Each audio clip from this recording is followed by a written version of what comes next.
Yeah. Perfection. Love it. We're starting.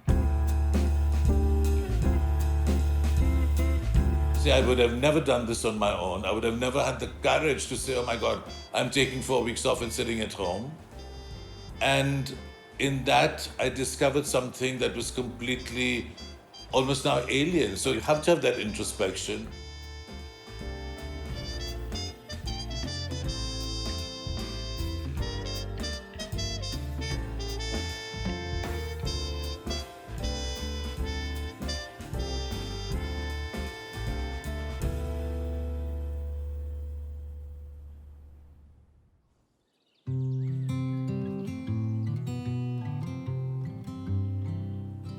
Just the fact that I now had so much time to alter my whole routine and what I woke up for every morning, it makes you feel very different and inevitably leads to some introspection.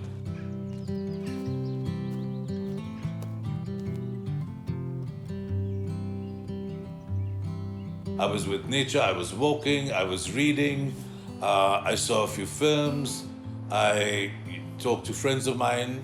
Oh, you have to see this.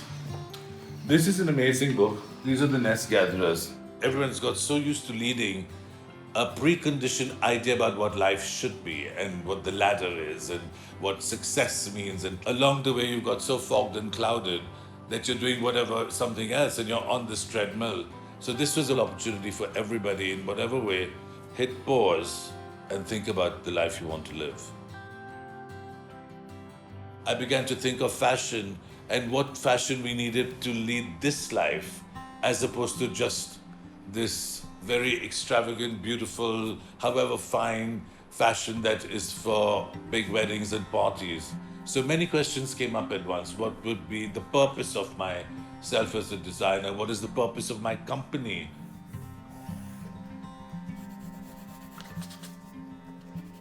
Once I got into fashion, and I started traveling around, looking at craft clusters, I started to notice when I was spending time more in smaller towns how beautifully people were draped.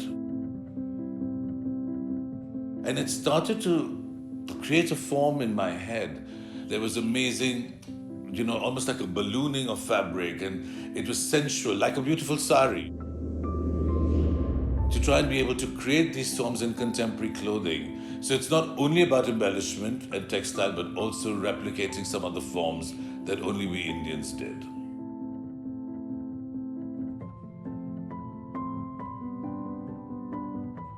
Indian craft is so beautiful and our craftsmen are superb.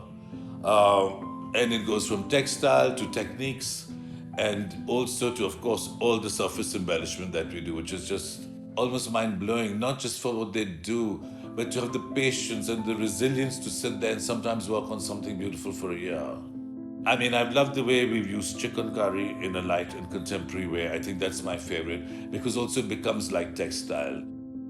Now we're doing a whole lot of other things as well. We use Bengal embroidery, sardozi, shadow work. You can use any technique and make it contemporary. That's up to the designer. Who would have thought 2 months back that we were going to be so obsessed with masks, so they would become such an important part of our everyday life, a mandatory thing. It's part of our health, it's part of our safety, it's to prevent other people from falling sick. And obviously, because we'd already started wearing masks, the first thing is to approach it with the way I approach design, and that is the functional part of it. So from a point of construction, I said a mask must have a shape.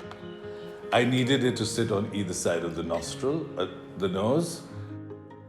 This is boned to hold it flat over the nose so it's not pressing you down. Because if you wear glasses or dark glasses, it's immediately fogging your glasses because the air is escaping. There's a little invisible zipper. So if you need to have a drink, you can zip it up or open it up. We also said we probably need different sizes. And that's basically the TT mask. So it sits, it's very comfortable. I can breathe beautifully because of this. It's quilted to give it a very nice shape, so it sits like a shape. And then we played with different variations of it.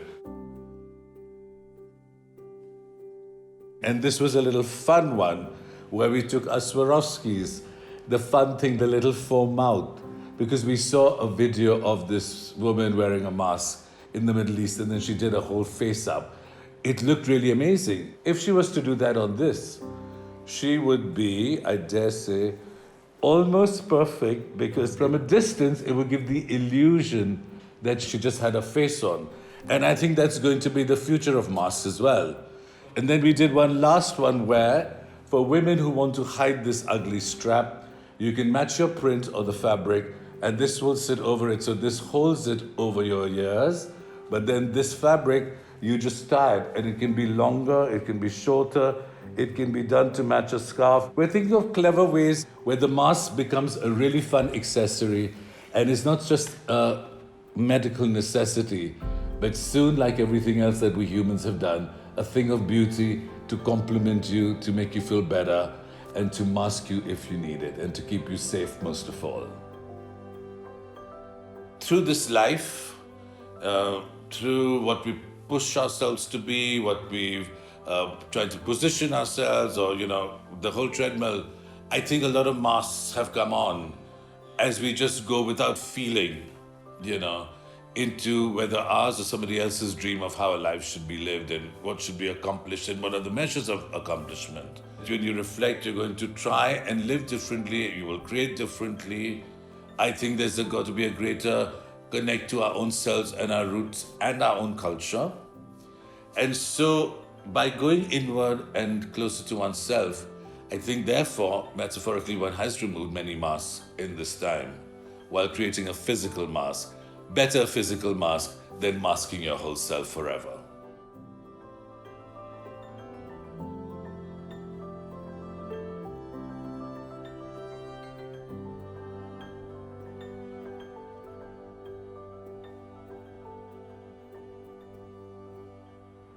Tuisha, could you just show us what could be the other frame that we could use? If there's a couch or a chair somewhere else that.